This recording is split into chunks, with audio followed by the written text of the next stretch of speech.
Abinader le tocó nueva vez, por segunda ocasión, eso se hace los 27 de febrero, que el presidente rinde sus memorias ante la Asamblea Nacional, la Cámara de Diputados, la Cámara de Senadores juntos, y el presidente rinde sus memorias, pero él ayer hizo algo parecido, lo hizo desde el Santiago, un acto muy colorido, muy bonito, muy dibujado, si se pudiera decir, porque hay cifras y hay números ahí que no se comprenden con la realidad. Por ejemplo, el presidente mencionaba que nosotros tenemos una recuperación del empleo post pandemia, perdón, pre-pandemia, o sea, antes de la pandemia. Una recuperación del empleo y tenemos más empleos que antes de ocurrir la pandemia. Sin embargo, yo fui a la cifra del Banco Central y cuando el mismo Banco Central, dicho sea de paso, que el presidente ha criticado en reiteradas ocasiones en el pasado, cuando era en oposición, el presidente Luis Abinader se criticaba a Héctor Valdés Albizu y a las cifras que rendía antes al gobierno del PLD, por ejemplo, de los crecimientos económicos, que siempre, yo no recuerdo, para ser honestos, y este que está aquí ha sido un defensor del gobernador del Banco Central, de Héctor Valdés Albizu. De hecho, cuando Luis Abinader entró, yo decía que no podían cambiarlo, porque él conocía las intríngulis, la economía. Manejar la economía de un país es algo mucho más allá que un partido político. O sea, hay que conocer, y yo entiendo que han habido crecimientos económicos, que ha habido crecimiento económico, lo único que el crecimiento se contrapone con la inflación. Es decir, si nosotros crecemos un 5.5% del crecimiento de la economía y anteponemos que nosotros, por ejemplo, tenemos una inflación de un 9.47%, pues el crecimiento no se va a notar, pero pero sí creció la economía. Entonces, yo no recuerdo una cifra, un periodo del gobernador Héctor Valdés Albizu que la economía no haya crecido. Pero vuelvo y repito, creo en sus números. De hecho, fui de los que abogó porque él estuviera ahí. Fue una medida correcta. Nos estuviera llevando el mismo diablo ahora mismo si lo hubiesen quitado. Por la forma de manejar la economía. ¿Qué cosas? Son cosas muy ínfimas. Un 0.0% puede dañar una economía. Y él ha seguido con ese crecimiento. Ahora, cuando el presidente basa sus números a estos que da Héctor Valdés Albizu, yo me sorprendo. Porque él criticaba en oposición los números que daba Héctor Valdés Albizu. No sé si me doy a entender. Entonces, cuando pasa eso, yo digo, cónchale, pero le dio la realidad en la cara al presidente. Y sí, le dio la realidad en la cara. Y cuando el presidente habla de la recuperación de los empleos, pues, cuando voy a la cifra del Banco Central, hay 153.000 empleos menos que en el 2020. 153.000 empleos formales menos. 20.000 informal. Usted va al sector informal, hay 20.000 empleos menos informal. Entonces yo digo, pero ¿cómo esa cifra? Bueno, pues quizás, y yo me estoy basando en las cifras del Banco Central. De ese mismo Banco Central que el presidente dice y se apoya en sus números. Pero bien, cuando dicen que por el manejo de la economía, la inflación ha logrado bajar, es cierto, hay que darle un aplauso al presidente, la inflación bajó. Pero señores, la inflación bajó de 9.7 a 9.47, fue un 0 punto y piquito que bajó la inflación. Eso no se refleja en los bolsillos de los dominicanos. Otro punto que el presidente cita fue el aumento salarial. Es verdad, hubo un aumento salarial, pero aquí Sachari Paulino dijo que ese aumento salarial no se va a significar nada en el bolsillo de los ciudadanos. Y de hecho, por la reclasificación de las empresas. O sea, las empresas grandes pasaron a ser pequeñas. Las empresas pequeñas pasaron a ser MIPYMES. Hubo una reclasificación de las empresas. ¿Y qué pasó con esa reclasificación? Bueno, que entonces el reajuste salarial se le hizo a esas empresas de acuerdo a su reclasificación.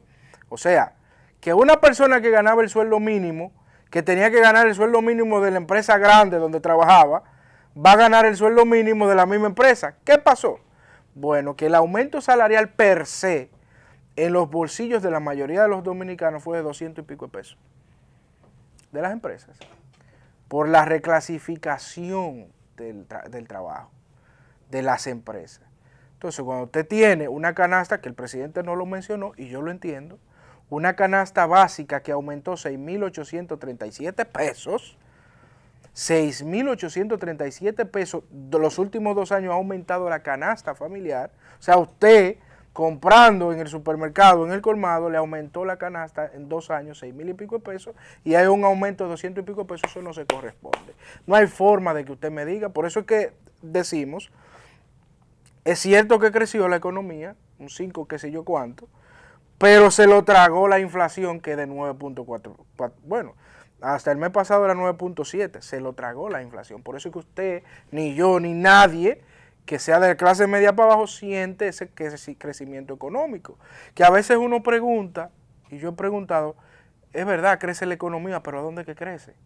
¿En los bolsillos de quién es que crece? Cuando yo saco la cifra de lo que yo tengo que pagar mensualmente y que el dinero casi no me da, entonces yo digo, ¿pero a dónde es que crece? Entonces usted le suma eso, si usted le suma eso, el reajuste de la tarifa eléctrica que se hizo aquí en los últimos 3 meses, bueno, lo que va del año, que fue firmada en noviembre y se ha empezado a aplicar, usted dice, pero más de un 100, a mí me subió más de un 100. A mí en un mes me subió un 200%. Bueno, yo pagaba 3.500 pesos y estoy pagando 9.000 pesos de luz.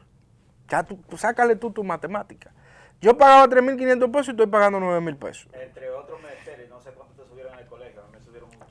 Ah, sí, me subieron el colegio, me subieron todo. Entonces, yo no siento el grandioso crecimiento económico que dice el presidente Luis Abinader que ha tenido. No es que no lo haya, es que, bueno, lamentablemente la inflación se lo llevó. Pero el presidente dice, o los PRMistas también dicen y repiten, que el crecimiento, la inflación se debe a la pandemia, que es cierto, puede influir bastante la pandemia, pero no me mencionen a Rusia y Ucrania, por favor. Que no me lo mencionen, que la inflación fue por Rusia y Ucrania, porque bajó la inflación. Pero no me lo mencionen porque el mayor crecimiento inflacionario se dio 10 meses antes de la pandemia.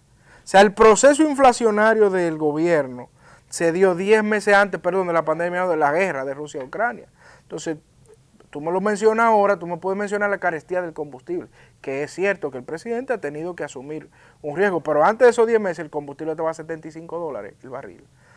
Antes de la guerra Rusia-Ucrania el combustible estaba a $75 el barril y nosotros sufrimos un aumento de los precios de la canasta básica. Ya les mencioné que subió 6.000 y pico de pesos la canasta básica. Adelante, pastor. Yo sé que tú estás al tanto, pero la razón por la que no se ve el crecimiento, vamos, a nivel de abajo o individual. Escúchame, pastor, ¿no se oye el micrófono? ¿No se está oyendo, hermano? Bueno, no se está oyendo el micrófono. Bueno, le seguía diciendo, pastor, hasta que le conecten el micrófono, seguía diciéndole que por eso es que no lo sentimos. Bueno, no me menciónenme en el alza de los combustibles, menciónenme eso sí, que Rusia y Ucrania influye bastante, pero por favor, eso de la inflación, que no se escucha todavía. Decía Chay que la razón por la que es difícil verlo a nivel, vamos, personal o empresarial de pequeño negocio, etcétera, es porque yo tengo que seguir haciendo lo mismo que hacía, pero tengo que buscar, digamos, un 60% más de recursos. ¿Qué tengo que hacer? Bueno, si trabajaba 8 horas, trabaja 12. Esa es la cuestión. O sea, tú sigues más o menos igual en el mismo carrito, pero tienes que manejar un poco más lejos. Esa es la cuestión. Sí, porque sí. Tú no bajas tu calidad de vida. Tú mínimo la mantienes o la tratas de subir y eso implica entonces más horas de trabajo, de empleomanía. Esa es la cuestión al final. No. Entonces, a nivel macro, sí es obvio el crecimiento, ¿verdad? A nivel macro, porque los números grandes presentan un aumento, sí, pero es que el tipo está trabajando un 30, un 40% más de horas diario que lo que trabajaba antes. Sí, por ejemplo, el no me gustó las cifras. Yo siempre he manejado mucho las cifras, gracias a Dios, de las economías del país. Y a mí no me gustó mucho la cifra de turismo, que nosotros tenemos más turistas que antes de la pandemia. Eso no es cierto. Y me molesta escucharlo, que lo repiten varias veces, porque, mira, tú te vas, por ejemplo, a los foros internacionales, hay una asociación interamericana de turismo, que te da los foros. Nosotros no estamos ni siquiera en el ranking número 10 de los países que han recuperado mayor. Sí estamos en el 20, pero no estamos en el 10 de los países que se han recuperado en turismo. Es cierto que hay una recuperación del turismo. Yo estoy convencido de eso. Y lo he visto, lo he vivido, lo he palpado. Ahora, que no digan que nosotros somos los países que más se ha recuperado del turismo, porque no lo somos. No lo somos. Y las cifras internacionales están ahí. Entonces, sí hay luces nuevas. Por ejemplo, yo le digo al presidente que yo aplaudo muchísimo esto de cómo él maneja el Estado. O sea, una persona que está interesada en la pulcritud del Estado. Cualquiera que se mueve lo rompe sin mediar muchas palabras. Aún de su entorno, que dije en la CETA el sábado que eso puede perjudicarle en sus aspiraciones, que yo creo que el presidente, como se está manejando, no va a repostular. Y lo digo por el tema de la política, no por el tema de los hechos, sino la política. Los hechos son una cosa y la política es otra. La política de su partido, la política de su gente, el presidente no la tiene todas consigo. Por ahí andan encuestas que lo favorecen, encuestas que no. Usted elija la que más le convenga del menú, pero hay encuestas y yo hago una media de las encuestas. Y hay encuestas que dicen que ninguno, pero en este caso el presidente, consigue irse en primera vuelta. Pastor. Y la desgracia, Chay, en materia política es que el liderazgo es indispensable. O sea, no hubiera una Rusia sin un Putin. ¿Sí? Ni tampoco una desgracia en Estados Unidos sin un Biden o cosas como esa. O sea, el liderazgo es indispensable y eso de pasar la antorcha es muy bueno, pero no siempre es lo mejor que existe en materia de la reelección que tú mencionabas. Yo creo que las democracias son buenas, pero en algunos lugares tanta democracia hace daño. Tanta democracia hace daño. Pastor, ¿qué le pareció? ¿Usted pudo leer del discurso del presidente? No lo he visto entero. Ayer llegué ya a la final, pero mi esposa que lo vio me dijo que se sorprendió que no hablara nada de la migración, ni tampoco de la escarestía de la canasta familiar y ese tipo de cosas que se supone que son 1A en la situación nuestra ahora, porque tú sabes cómo está Haití en particular, cómo está, qué tan convulsa está esa nación vecina que comparte frontera con nosotros. Y dicho sea de paso, ¿cuál es el problema perenne de los haitianos ilegales en la República Dominicana? Bueno, un problema fundamental. No hay una solución dominicana al problema de Haití. No la hay. Estoy de acuerdo. Nosotros no tenemos la forma de solucionar. O sea, no es que no haya posibilidad, es que no hay nada. Solución dominicana. Exacto. No la hay la solución. O sea, nosotros como país no tenemos la solución. Ya a este punto que lo hemos dejado llegar, con una estimación de quizás 4 millones de nacionales haitianos, la mayoría ilegales acá. El censo viene por ahí, vamos a ver. No, el censo no lo registra porque ellos no se dejan censar. Yo no sé si tú lo sabías. Esa es la historia, sí. No sabemos nunca. O sea, los numeritos que tenemos entonces, son estimados. ¿Cómo nosotros vamos a saber la cantidad de haitianos que hay aquí? No, pues tú sabes que hasta con una encuesta de observación tú puedes estimar cuántos hay. No es muy difícil y así es que se ha hecho hasta ahora, estimando. Caramba. Pues sí. Ya que vamos a gastar 3.600 millones en el censo, que va a costar 3.600 millones, Pastor, el censo. Pero vamos a incluir los haitianos, pues no sabe cuántos haitianos hay y cuántos dominicanos hay. Yo estimo que hay de 3 a 4 millones de haitianos. Yo estoy casi seguro que está en el padrón. La cuestión es que la data final nunca funciona porque por alguna razón ellos no se dejan censar, ese tipo de cosas. Yo creo que podría buscarse una variable observacional y censarlo al ojo. O sea, fulano tanto en tal comunidad, al ojo, porque eso funciona también. Pastor, háblenos de los conflictos, que usted es bueno en la materia internacional, de los conflictos Rusia-Ucrania, ¿cómo va ese tema? ¿Qué está pasando? Si se vislumbra una luz al final del túnel para que esto cese, porque nos impacta directamente. No hay luz. Al final Rusia siempre ha seguido avanzando, no a pasos agigantados, pero avanzando en la conquista, que es lo único que tiene por delante.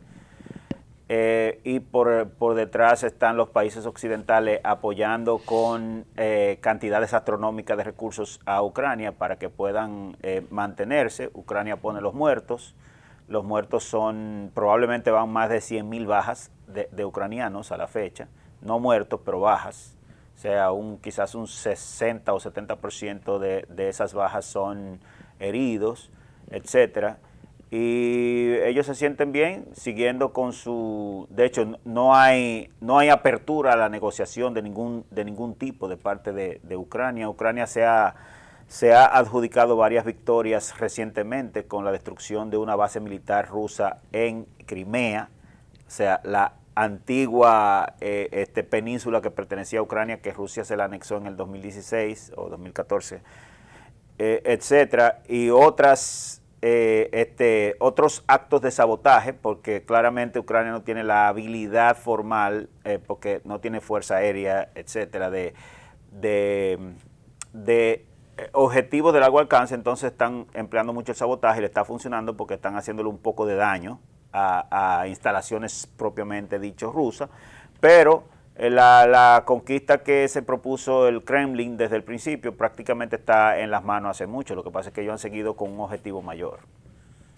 Entonces usted no vislumbra que esa guerra pueda pasar. No se va a acabar porque Polonia y ahora Alemania también, pero Polonia, Estados Unidos, Reino Unido, entre otras naciones, pero principalmente esas tres, son agitadores de primera línea y están buscando su partido. Entonces, ¿a quién beneficia la guerra?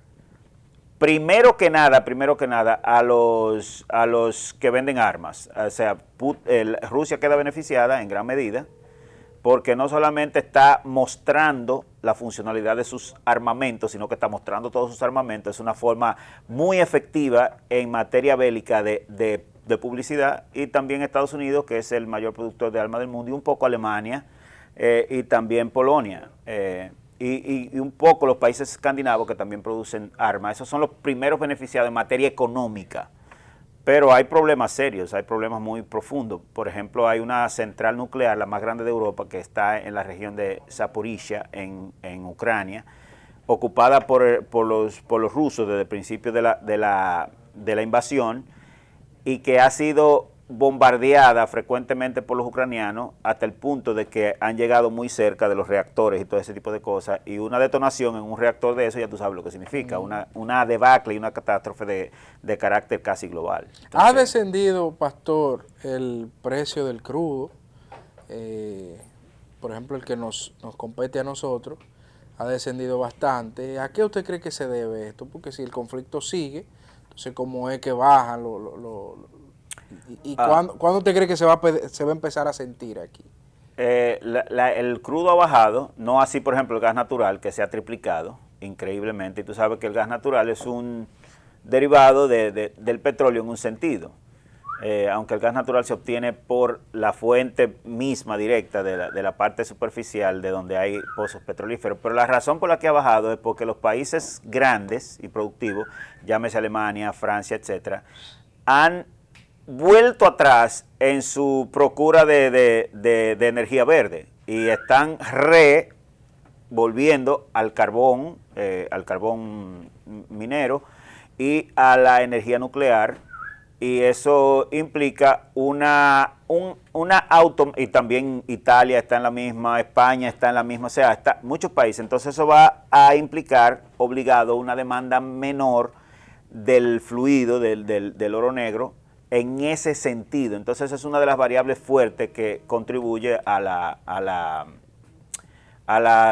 desinflación o a la baja del crudo en particular. Sin embargo, increíblemente, no ha pasado así con el gas natural, que es una de las energías, no es renovable, pero es una de las energías más limpias a la que estaban apostando los europeos.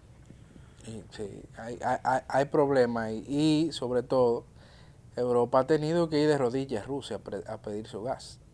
Sí, ha tenido que... especialmente Hungría, Rumania y los países que son totalmente dependientes. Alemania sigue con su ego, sabiendo que necesita el gas, pero ellos no quieren hacer nada que pretenda una humillación. Entonces se les está complicando a los alemanes muy, muy gravemente. De hecho, creo que se estima una inflación de entre el 20 y el 30% en los próximos 5 años en Alemania, lo cual es una desgracia porque Alemania es la mayor economía de Europa Occidental.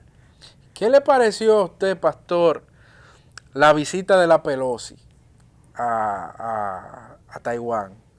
Eso Eso es prácticamente... eso parecía una provocación. De hecho, se vivió... Sí y no, pero lo que pasa es que los Estados Unidos son pro... Mira qué es lo que pasa en ese medio.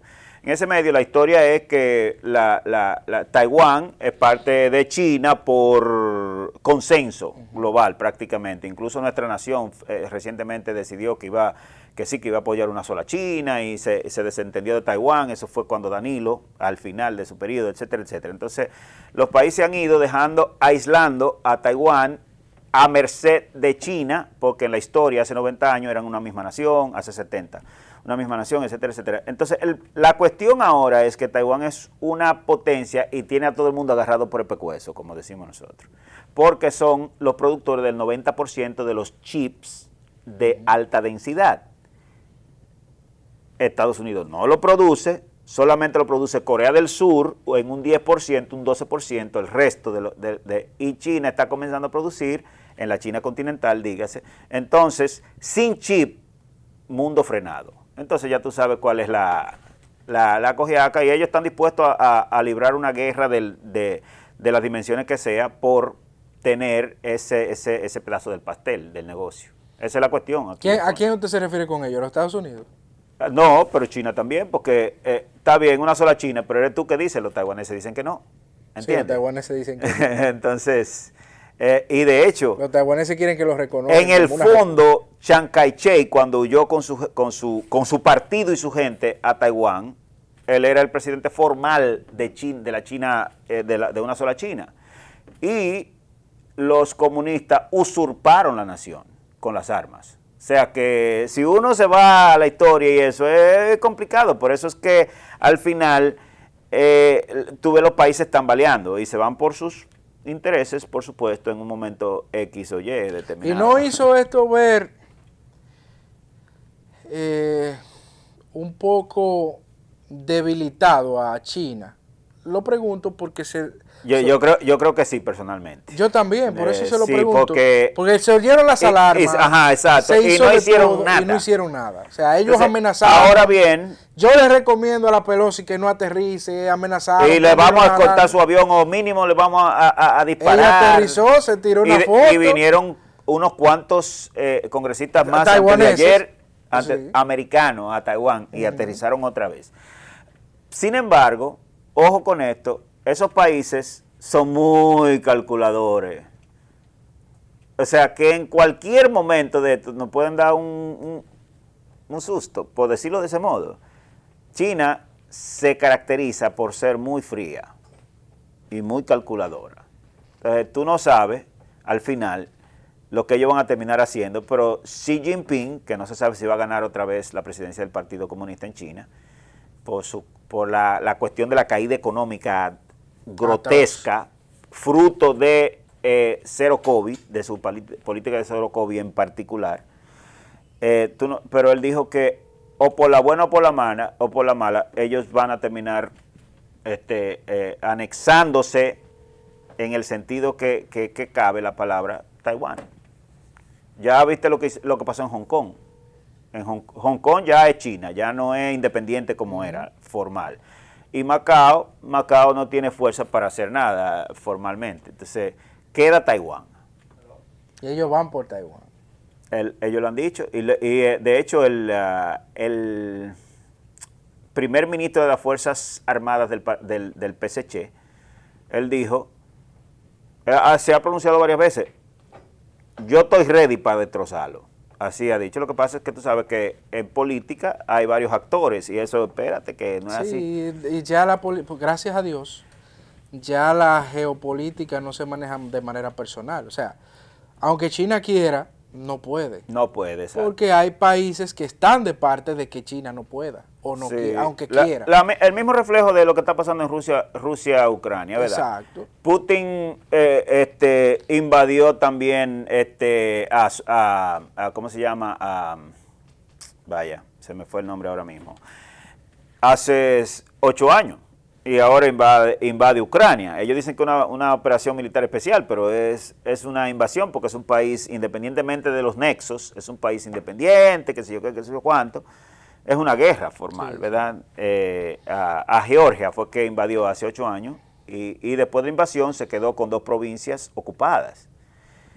Georgia pertenecía antes a la antigua Unión Soviética, ¿verdad? Igual que Ucrania, que es un gran territorio ex propiedad de la antigua Unión Soviética, de hecho con todo lo que tiene, que lo construyó la fuerza de la Unión Soviética, inclusive su ejército, sus armamentos, todas sus cuestiones, y quizás eso es lo que Rusia dice, pero bueno, pero lo vamos a dejar que se nos vaya así, por así, toda la inversión que hemos hecho por 100 años, todo ese tipo de cosas, y no lo debían hacer, pero lo hicieron. ¿Y qué hay en respuesta? Bueno, en respuesta hay que yo apoyo a estos, pero no me meto. Estoy casi seguro que en Taiwán sucedería lo mismo, no se puede meter, porque... Lo apoya con armas y dinero. Exacto, eso es mucho, eso es mucho. Si tú estás dispuesto a poner tu gente como conejillo de India, mándame, como están haciendo con los ucranianos. Los ucranianos han adquirido recursos, claramente la parte que les llega, por supuesto, que probablemente sea menos de un 30% al final de todo lo que se dice que se le manda, porque eso tiene un protocolo, ¿verdad? Un protocolo muy bien diseñado para que las partes se queden con la mayoría, aunque tú me debes todo. Es mucho, o sea, muchos recursos, cientos y cientos de tanques, de obuses propulsados, aviones todavía no, entre comillas, trillones de toneladas de explosivos de todo tipo, de todo calibre. Tú tienes tu gente ahí, tírale para allá. Claramente, obvio, todo lo que tú lo sabes, que estás al tanto, todo lo que se predijo que iba a suceder con Rusia, ninguna cosa ha pasado. Rusia no está desgastada, literalmente. No, está más rica. Incluso, se presume inclusive su moneda como parte de las monedas que se van a usar. Sí, porque subió, o sea, tiene una moneda tan estable que ellos mismos quieren bajarle el costo que tiene por razones, pero bueno. Y encima de eso, afianzó sus alianzas con la mayoría de los países del mundo, no es como se vende aquí. Incluyendo China. Incluyendo China, la India, incluyendo toda África, formal. Casi nada, estamos hablando de la tercera parte del mundo. Sí, de hecho, solamente China, India y Exacto. Rusia. Pero toda África, cuando tú la sumas, que son 1 billón de habitantes y prácticamente 1/4 de la geografía universal, pero también Arabia Saudita y los países no alineados de Medio Oriente son pro Rusia siempre. Entonces, al final yo creo que Putin y Xi Jinping a la cabeza han logrado lo que querían lograr, y era un mundo polarizado y no un mundo unipolar con una agenda global y todo ese tipo de cosas. Se embromaron estos tigres, ellos querían vender eso y hace mucho que nos la estaban metiendo por boca y nariz, pero allá habían otro tipo planificando otra cosa. Qué bueno, a mí no me gusta la idea de que estos tipos sean los que decidan lo que quieran decidir. A mí tampoco. ¿Entiendes? A mí me gusta el consenso y la multipolaridad. Y la disidencia. Sí, por favor. O sea, si, por favor. Como usted dice, gran parte del mundo no tiene que ceñirse a la agenda de los Estados Unidos, porque como líder mundial, vamos, hay 2 agendas ahora. Y eso parece que eso fue lo que se planteó, y usted y yo siempre lo decíamos aquí, Putin no me parece a mí el líder político que haya comenzado una guerra sin saber básicamente su resultado. El resultado puede variar, porque pueden mover, en una guerra pueden haber varios índices que te pueden cambiar, pero a él no, porque principalmente cuando tú cuentas con una tercera parte del mundo, tú cuentas con la India, tú cuentas con China. O sea, que lo han demostrado, que son sus aliados, sí, porque no lo han dejado caer. La economía rusa se ha mantenido justamente por las inversiones chino-india en Rusia, que son parte del BRICS. por supuesto. Sí, también. y básicamente cuando tú tienes un producto que lo quiere todo el mundo, como lo tiene Rusia, por ejemplo, Sí.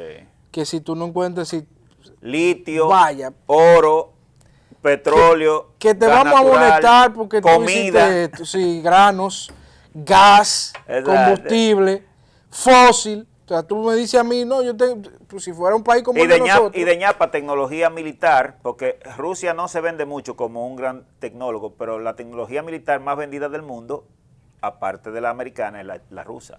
Entonces, cuando tú tienes todas esas variables a tu favor, no es cierto que un país puede decir, no, vamos a molestar a Rusia y Rusia se va a ir de cabeza. No pasó así, siempre lo hemos venido diciendo.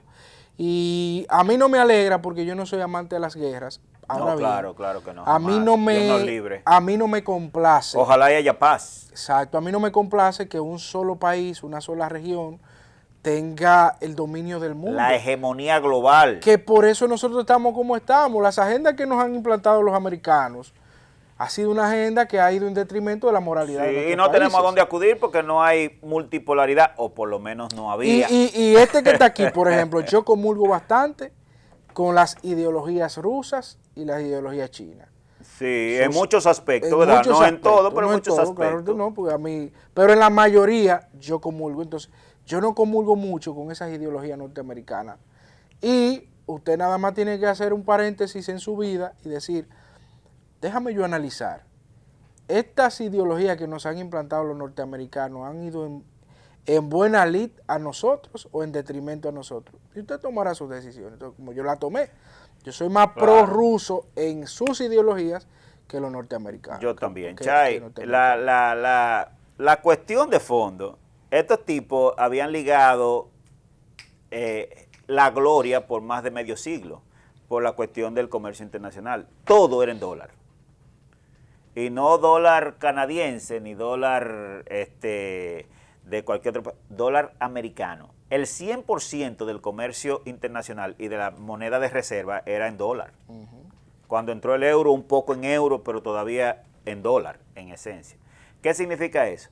Que cualquier movimiento económico que se hiciera en cualquier rincón del planeta, Estados Unidos estaba recibiendo fondos. Por Así eso, es. ya ellos no tenían que estar ahí comercializando con recibiendo su moneda. fondos. Entonces así nadie jamás caerá de una hegemonía a menos que le partan el pescuezo. Nadie, no es posible. Y ahora, eso era un 95% hace 30 años. Cuando vino el euro quedó en un 70% la hegemonía del dólar y ahora está en menos de un 60%. Y dentro de 5 años es probable que llegue a menos de un 40%, le están dando. Sí, hay problemas. Pastor, gracias por venir. Buenas tardes a la gente. Espero que hayan disfrutado y aprendido del pastor, que sabe bastante de política internacional. Nos vemos mañana en otros tópicos diferentes.